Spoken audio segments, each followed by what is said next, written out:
اللهم صل على محمد وعلى آل محمد كما صليت على إبراهيم وعلى آل إبراهيم إنك حميد مجيد. اللهم بارك على محمد وعلى آل محمد كما باركت على إبراهيم وعلى آل إبراهيم إنك حميد مجيد. انسان چاہے آپ بچہ لے لیں، نوجوان لے لیں، لڑکپن میں لے لیں، بڑھاپے میں لے لیں، ہر ایک کسی نہ کسی صحبت کے ساتھ منسلک ہوتا ہے. تو شیخ محترم بتائیے گا قرآن و حدیث کے اندر جو اچھی صحبت ہے اس کی اہمیت کیا ہے؟ انسان اللہ رب العالمین نے اس کو اس اعتبار سے ڈیزائن کیا ہے کہ یہ اکیلا تو زندگی بسر نہیں کر سکتا، یہ معاشرے کے اندر رہ کر ہی زندگی بسر کرتا ہے. جی. تو جب اچھی صحبت اور اچھی مجلس اختیار کریں گے تو اس کے اثرات بھی اچھے ہوں گے.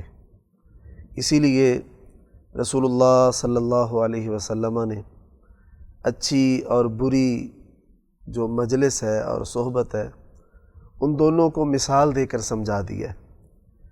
اچھی صحبت کی مثال رسول اللہ صلی اللہ علیہ وسلم نے اس طرح دیا کہ جیسے کوئی کسی عطر فروش کے پاس بیٹھتا ہے، تو اب یقیناً جو شخص بھی کسی عطر فروش کے پاس بیٹھا ہے وہ وہاں سے خوشبو حاصل کرے گا، یا پھر خوشبو خرید لے گا، یا پھر وہ خوشبو جو ہے اس کو تحفتاً جو ہے وہ مرحمت فرما دے گا.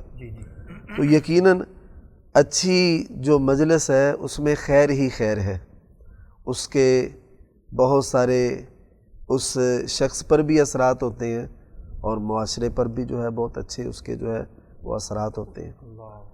تو ہمارے دین نے جس طرح کہ آپ نے قرآن مقدس سے آیت کریمہ بھی تلاوت کی، ہمیں اسی بات کی ترغیب اور تلقین فرمائی ہے کہ ہم جو ہے وہ اچھی صحبت اور اچھی مجلس کو اختیار کریں، کیونکہ اچھی مجلس کے اثرات وہ اچھے ہوتے ہیں.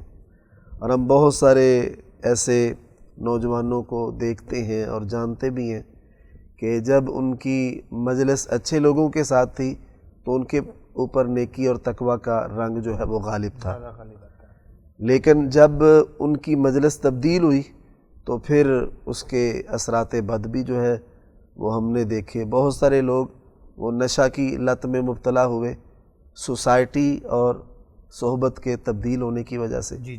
اور بہت سارے لوگ اس لت سے ان کی جان چھوٹی جب ان کی سوسائٹی اور مجلس جو ہے وہ تبدیل ہوئی.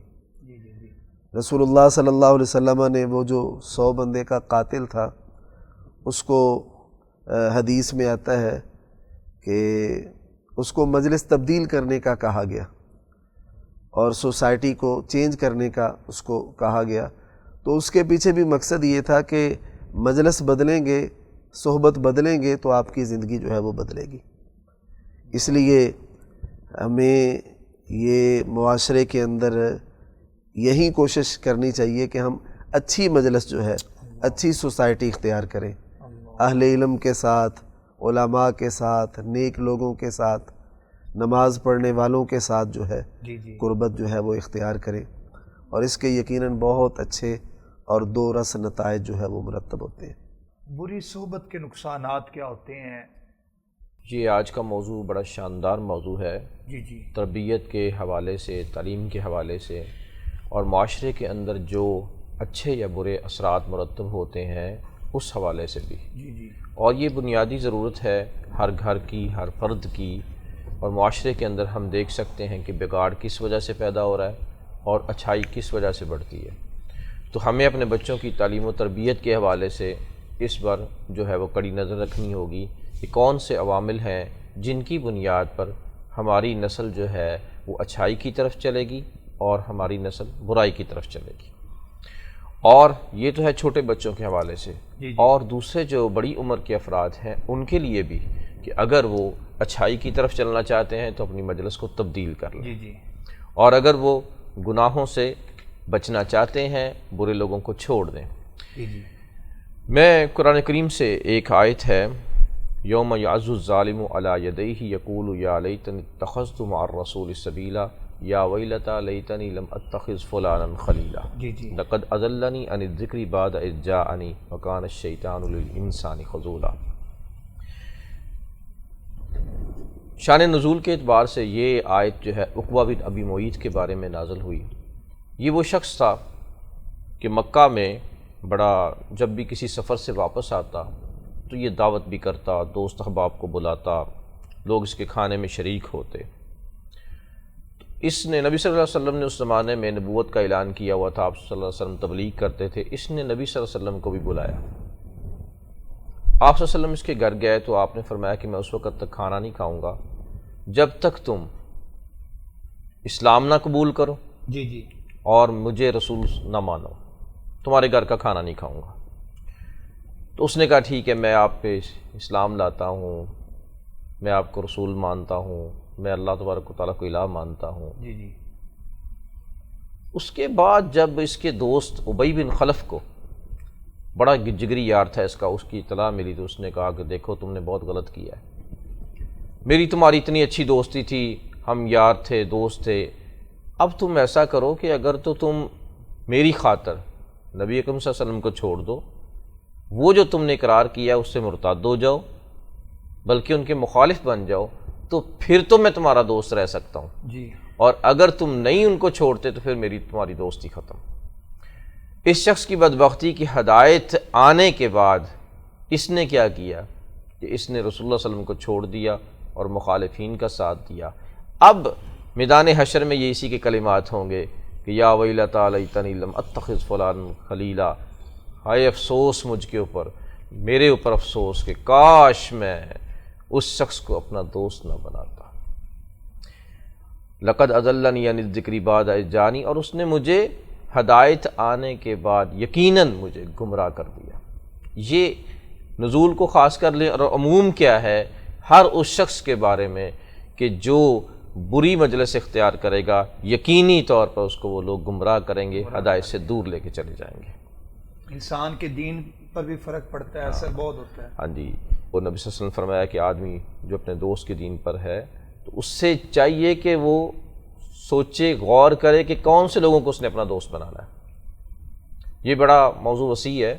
تو اب ہمارے ہوتا کیا ہے کہ ہم کرتے کیا ہے، اپنے دنیاوی مفادات کی خاطر پھر ایسے لوگوں سے دوستیاں یارانے شروع کر دیتے ہیں، اور پھر اس کی تشہیر بھی کرتے ہیں کہ جی میرا فلاں کے ساتھ اللہ کا ہے، فلاں میرا جی وہ فلاں ہے۔ لوگ بتاتے ہیں تھوڑا سا کسی کے ساتھ جھگڑا ہو جائے، کسی کی ناراضگی، تمہیں پتہ نہیں کہ وہ فلاں بدماش جو ہے وہ میرا بڑا یار ہے، میرا دوست ہے، میری ایک کال کے اوپر تو وہ فوراً بھگائے گا، تم نہیں ہمیں جانتے، اور پھر اس کے ساتھ سیلفیاں لے کے بتاتے ہیں کہ دیکھو جی، یہ دیکھو جی ہمارے ساتھ، یہ دیکھو میں اس کے ساتھ کھانا کھا رہا ہوں۔ تو یہ بھی بات یاد رکھیں، المرء مع من احب، آدمی کی پھر آخرت میں اسی کے ساتھ اس کو کھڑا کر دیا جائے گا جس سے وہ دنیا میں محبت رکھتا تھا، کہ اب اس کے ساتھ کھڑے ہو جاؤ۔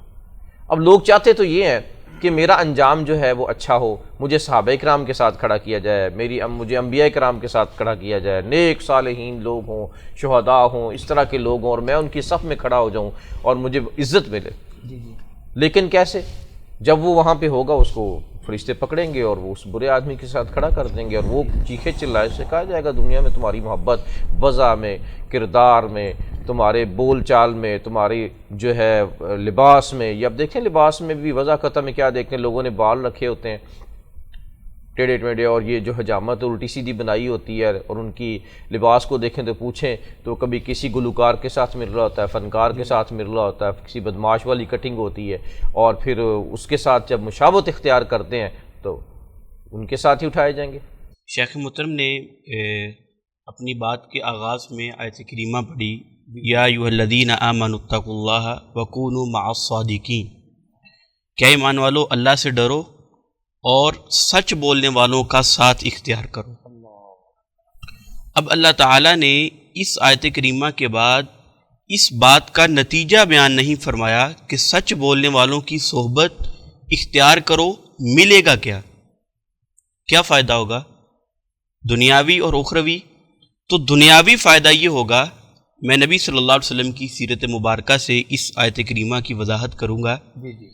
نبی صلی اللہ علیہ وسلم کو جب نبوت نہیں ملی تھی تو مکہ مکرمہ میں ایک شخصیت ایسی تھی جس کو مکہ کے لوگ صادق اور امین کے نام سے جانتے تھے. وہ شخصیت کون تھی؟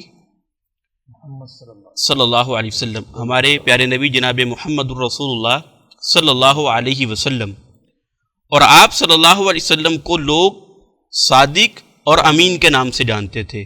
اب ذرا اس آیت کو ذہن میں رکھیے گا، کونو مع الصادقین. فائدہ کیا ملے گا جب اس صادق اور امین کے ساتھ ایک ابو بکر نامی شخص ان کی صحبت اختیار کرتا ہے؟ دن رات، لیل و نہار، شب و روز، ہر گھڑی اور ہر پل، مصیبت، خوشی، غمی، سفر، حضر، قیام، ہر جگہ پر ہجرت کا سفر ہے تو وہ ساتھ ہے. اس ابو بکر نامی شخص نے جب اس صادق اور امین نامی شخصیت کی صحبت اختیار کی ہے تو اسی ابو بکر کو صدیق کا لقب بھی ملا ہے. تو مطلب یہ کہ کونوا مع الصادقین، جو لوگ صحبت اختیار کرتے ہیں سچے لوگوں کی، وہ بھی اللہ تعالیٰ ان کو صدیق کے لقب سے نوازتے ہیں. تو یہ ایک بہت بڑی مطلب کہ اس آیت کریمہ سے ہمیں سبق ملتا ہے کہ جو اچھی اور بری صحبت ہے انسان کے اوپر اثر انداز ہوتی ہے.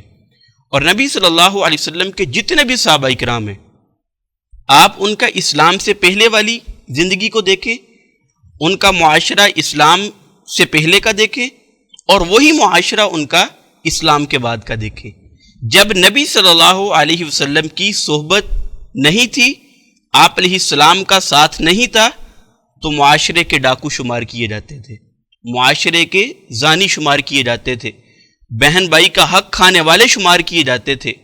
اور وہی لوگ جب نبی صلی اللہ علیہ وسلم کی صحبت اختیار کرتے ہیں، دن رات نبی صلی اللہ علیہ وسلم کی معیت میں گزارتے ہیں، تو وہ جو راہزن تھے لوگوں کے رہنما بن گئے، لوگوں کے راہبر بن کے.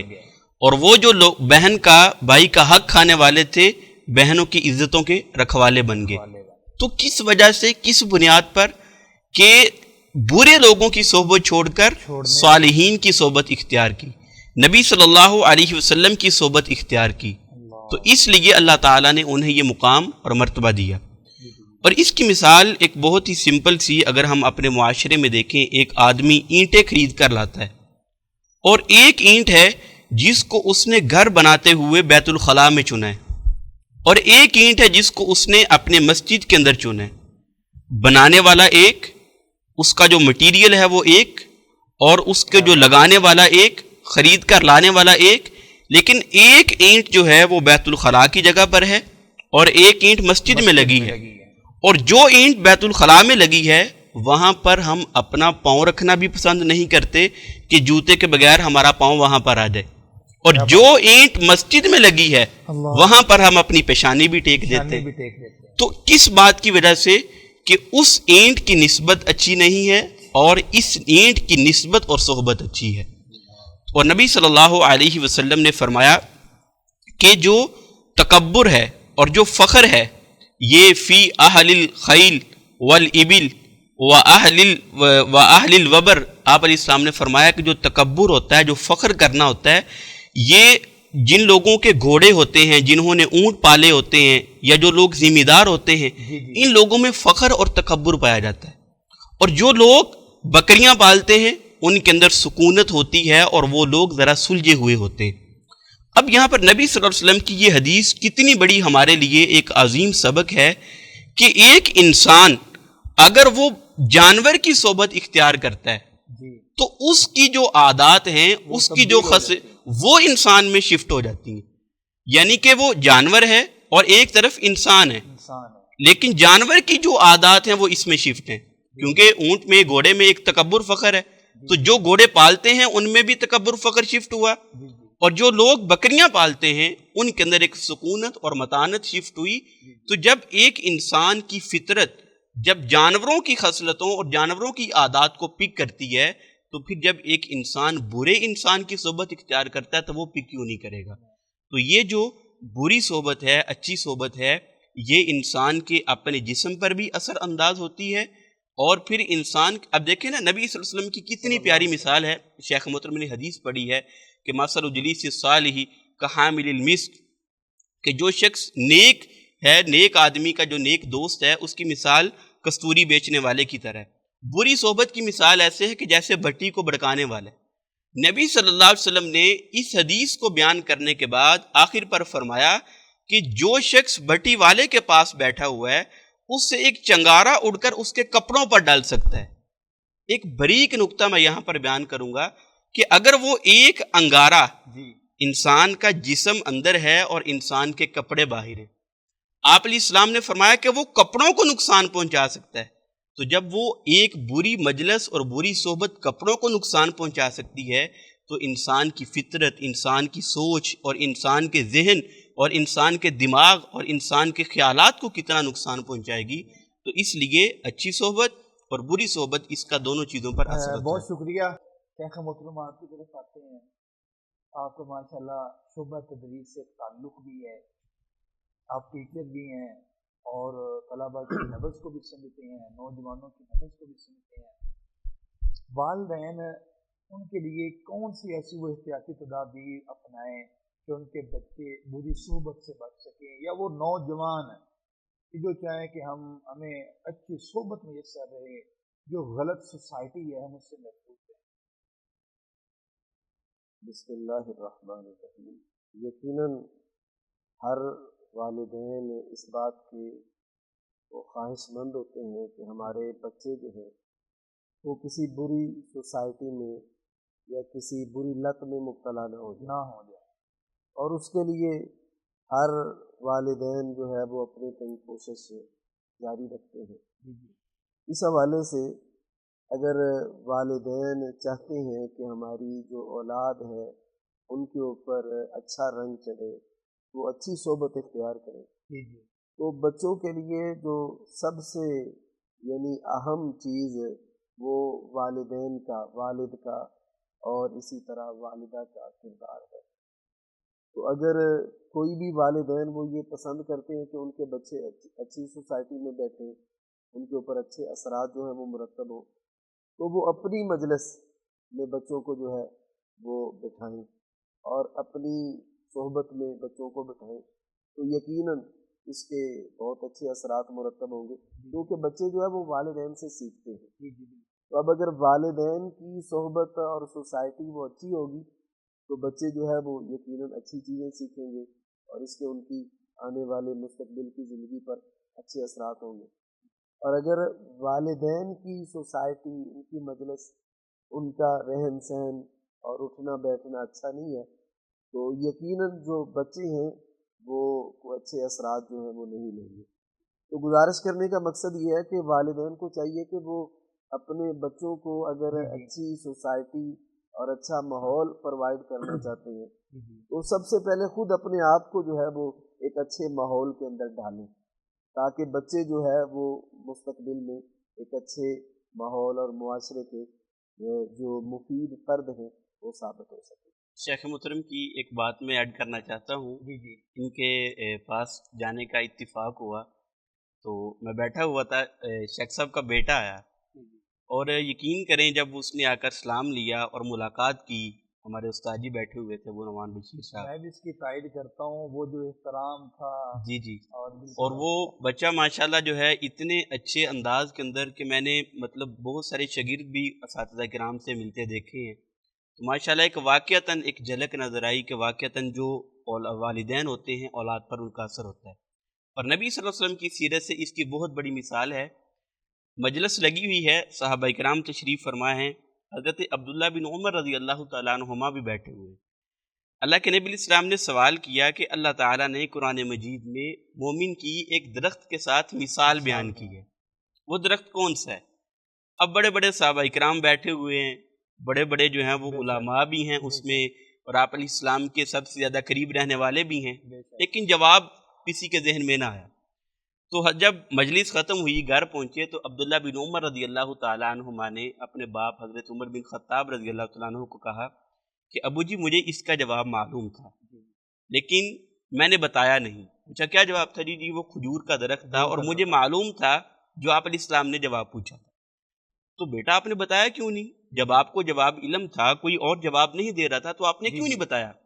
تو عبداللہ بن عمر رضی اللہ تعالیٰ عنہما کہنے لگے کہ مجھے اس بات میں جھجک محسوس ہوئی کہ وہاں پر بڑے بڑے مجھ سے جو ہیں وہ صحابہ کرام اور آپ کی عمر جیسے اور آپ جیسے لوگ موجود ہیں، تو بڑوں کے ادب کے تقاضے میں نے جھجک محسوس کی کہ میں آپ کے مقابلے میں اللہ کے نبی کی بات کا جواب دوں۔ دیکھیے بچوں کے لیے جو پہلی درسگاہ ہے وہ والدین ہیں، وہاں سے وہ جو کچھ سیکھیں گے وہ یقیناً آگے معاشرے کے اندر اس کو جو ہے وہ پریکٹیکلی طور پر کریں گے۔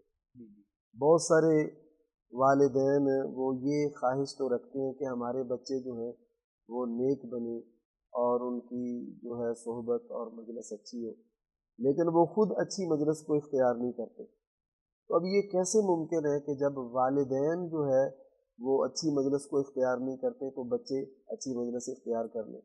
والد نماز پڑھنے کے لیے مسجد میں نہیں جا رہا تو بچے سے کیسے یہ توقع کی جا سکتی ہے کہ وہ نمازی بنے گا؟ یا والد جو ہے وہ جب سچ بولنا وہ پسند نہیں کرتا تو بچے سے کیسے یہ توقع کی جا سکتی ہے کہ وہ بھی سچ بولے گا؟ یعنی والدین ہی اولاد کے لیے سب سے پہلا جو ہے وہ مدرسہ ہے، سب سے پہلی تربیت گاہ ہے۔ تو اگر ہم چاہتے ہیں کہ ہم اپنے بچوں کو ایک اچھا ماحول فراہم کریں تو اس کی جو ابتدا ہے وہ گھر سے کرنی ہے، گھر سے کی جائے۔ گھر سے آپ ان کو اچھا ماحول دیں گے تو اس کے جو ہے وہ بچے کے اوپر تادیر جو ہے وہ اثرات ہوں گے۔ بعض اوقات والدین نیک ہوتے ہیں تو بچہ جو ہے وہ سوسائٹی میں اس وجہ سے وہ گناہ سے باز آ جاتا ہے کہ میرے والدین کا جو نام ہے وہ بدنام ہوگا۔ یعنی یہاں پہ بھی والدین کی وجہ سے بچہ جو ہے وہ ایک بری سوسائٹی سے بچتا ہے۔ تو اگر والدین اپنی اولاد کے لیے نمونہ بنے تو میرا خیال ہے کہ بہت اچھے اس کے اثرات جو ہیں وہ مرتب ہوں گے۔ والدین کے حوالے سے میرے ذہن میں ایک بات آئی، نبی اکرم صلی اللہ علیہ وسلم نے فرمایا کہ مولود یولد علی فطرت الاسلام، ہر پیدا ہونے والا بچہ اسلام کی فطرت پر پیدا ہوتا ہے۔ ابواہ یحودانہ او ینصرانہ او ینجسانہ، اس کے ماں باپ جو ہیں اس کو وہ یہودی بناتے ہیں یا نصرانی بناتے ہیں یا کوئی بے دین بنا دیتے ہیں۔ وائٹ پیپر کے اوپر جو قلم لکھے گی، اگر ریڈ کلر ہے تو ریڈ ہی آئے گا، اگر نیلی ہے تو نیلا رنگ آئے گا۔ تو یہ ابتدا جو ہے والدین کی سب سے جو ہے گھر کی مجلس جو ہے، گھر کے آداب جو ہیں، گھر کا نظریات جو ان کو ملتے ہیں، گھر کے افکار ہیں، یہ سارے بچے ابتدا میں جو سیکھ رہے ہیں والدین سے سیکھ رہے ہیں۔ تو ناظرین سے یہاں یہ بات میں ان کو میسج دینا چاہتا ہوں کہ دیکھیں آپ پہلی درسگاہ ہے اپنی اولاد کی تربیت کے حوالے سے۔ آپ انہیں اچھا بنانا چاہتے ہیں یا برا بنانا چاہتے ہیں وہ آپ پہ منحصر ہے۔ اچھا آپ چاہتے نہیں ہیں کہ میرا بچہ برا بنے، کوئی والدین نہیں چاہتے کہ میرا بچہ برا بنے، لوگ مجھے کہیں کہ جی تمہارے بچے نے یہ کیا وہ کیا، میں باہر جاؤں اور مجھے کوئی اس طرح کی شکایات ہے، لیکن آپ کا رویہ جو ہے وہ ان کو اس کو برا بنا رہا ہے۔ اب دیکھیں جھوٹ کی بات ہے، موبائل پہ کال آتی ہے اور بچے سے کہہ دیتے ہیں کہ پاپا سوئے ہوئے ہیں۔ اب بچہ وہ فطرت سے لڑ رہا ہے کہ اس کی فطرت اس سے بتا رہی ہے کہ سچ بول رہا ہے، سچ بول رہا ہے، اور اسے محسوس ہو رہا ہے کہ میرے والد صاحب کیا کہہ رہے ہیں، والد صاحب جاگ رہے ہیں اور مجھے کہہ رہے ہیں کہ وہ آپ ان سے کہیں کہ میں سویا ہوں۔ اب وہ لڑتا ہے جھگڑتا ہے، اس تذبذب میں کیا کرتا ہے، یا تو پھر وہ ہار جاتا ہے تو کیا کہتا ہے کہ جی پاپا سو رہے ہیں۔ اگر اس سے فیصلہ نہیں ہو پاتا، اس کی فطرت جیت جاتی تو پھر وہ کہہ دیتا ہے فون پہ پاپا کہہ رہے ہیں کہ میں سویا ہوں۔ تو یہ بات دیکھیں کہ بچے کی جو ہے تربیت ہم نے جھوٹ سیکھنے سکھانے پہ کی۔ اسی طرح ہم نے بہت تجربات کی کیونکہ بچوں کے ساتھ بھی ہم 15-20 سال سے، بلکہ میں نے پڑھانا شروع کیا 95 سے شروع کر دیا تھا پڑھانا، اور یہ تو 95 سے لے کے اب تک کتنے سال، 30 سال کا پرانیہ ہو گیا ہے اسی فیلڈ میں، کہ بچے اب ان کے مشاہدات جو کیے ہیں اب چوری پہ دیکھیں، جہاں ان کے والدین ان کو نہیں بتاتے، ٹوکتے نہیں ہے پہلی غلطی پہ اور بچہ چوری کرتا ہے، وہ دیکھتا ہے پہلے والد صاحب نے چیز اٹھا لی تھی، چچا نے اٹھا لیے، بھائی نے اٹھا لیے، ماں نے اٹھا لیے، کوئی تو وہ بھی اسی طریقے سے چل پڑتا ہے۔ بہت سارے کیسز ایسے دیکھتے ہیں۔ پھر ہم نے، آپ اندازہ کیجئے کہ ادارے کے اندر ایسے بھی محنت کی، 10-10 سال 12-12 سال سے دیکھتے ہیں کہ بچوں کو ساری چیزیں ہم نہیں جاتے ہیں۔ ابھی آداب زندگی کے حوالے سے ہم نے بہت سارے آداب سکھائے، لیکن جو ہی وہ اپنے گھروں میں گئے وہ سارا کچھ ڈیلیٹ ہو گیا. کیوں ڈیلیٹ ہوا؟ ان کے والدین کا مزاج ماحول وہ تھا ہی نہیں، اس ساری کی ساری محنت دیتی وہ ضائع چلے گی. اس کی نسبت وہ والدین جن کے بچے ہمارے پاس آتے ہیں اور وہ الحمدللہ ان کے اوپر رنگ چڑھا، ہم ہلکی سی بات کرتے ہیں اور اس کے اوپر دیکھتے ہیں کہ اس کے اوپر رنگ چڑھا ہوتا ہے ہماری بات کا، اور وہ پھر آگے جا کے اپنے گھر میں بھی دائی بنے ہوتے ہیں. اس کے والدین بتاتے ہیں کہ بچے نے یہ اچھی باتیں کی، یہ باتیں کی، یہ ہمیں سکھا رہا ہے، یہ ہمیں بتا رہا ہے. تو ٹھیک ہے ماشاء اللہ، لیکن وہاں اس نے گھر کا اچھا ماحول پایا ہے، وہ ایک دائی بھی بن گیا اور اس نے وہاں سے سیکھا بھی ہے. تو والدین جو ہیں اس کے اوپر ویسے توجہ دیں کہ بچوں کو اچھا بنانے میں ان کا بڑا کردار ہے. آخری بات آپ کیا پیغام دینا چاہیں گے؟ الاسان ٹی وی پر لوگ آپ کو دیکھ رہے ہیں، اس صحبت کے حوالے سے لوگ اپنے بچوں کو یا نوجوان خود کو محفوظ کرتے ہیں؟ یقیناً اس بارے میں رسول اللہ صلی اللہ علیہ وسلم کی تعلیمات بالکل واضح ہیں. نبی علیہ الصلوۃ والسلام نے باقاعدہ یہ دعا بھی دی ہے کہ آپ کا جو اٹھنا بیٹھنا ہے وہ صالحین کے ساتھ ہونا چاہیے. تو میں اپنے نوجوانوں کو یہ پیغام دوں گا کہ آپ اپنا سوسائٹی میں دیکھیں کہ کیسے لوگ ہیں جن کے ساتھ آپ کا اٹھنا بیٹھنا ہے. اگر تو آپ کا اٹھنا بیٹھنا اہل علم کے ساتھ ہے اور نیک لوگوں کے ساتھ ہے تو یقیناً معاشرے میں آپ کو اسی نظر سے دیکھا جائے گا. جی کیونکہ المرء علی دین خلیلہ والی بات، جی انسان جو ہے وہ اپنے دوست سے پہچانا جائے. مجلس کے اور صحبت کے جو ہیں اثرات وہ بہت زبردست ہوتے ہیں. بسا اوقات اچھے لوگوں کی مجلس کے اندر بندہ بیٹھتا ہے، اس کا اپنا کوئی کردار اتنا اچھا نہیں ہوتا، لیکن ان کی مجلس کی وجہ سے اس کے اوپر رنگ چڑھ جاتا ہے. اب ہم دیکھتے ہیں قرآن میں اصحاب کہف کا ذکر ہے کہ وہ نوجوان جو توحید پر عمل پیرا ہوئے اور ان کو اپنا علاقہ چھوڑنا پڑا. اس کے ساتھ ساتھ ان کے ایک کتے کا ذکر بھی ہے.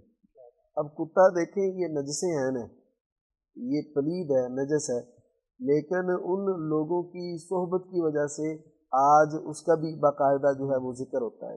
کہ آپ اس میں ایک حدیث بھی ایڈ کر دوں، نبی صلی اللہ علیہ وسلم نے فرمایا لا يدخل الملائکۃ فیہ بیت، ہاں جی، جس گھر میں جو ہے وہ کتا موجود ہو اس گھر میں رحمت کے فرشتے ہی داخل نہیں ہوتے.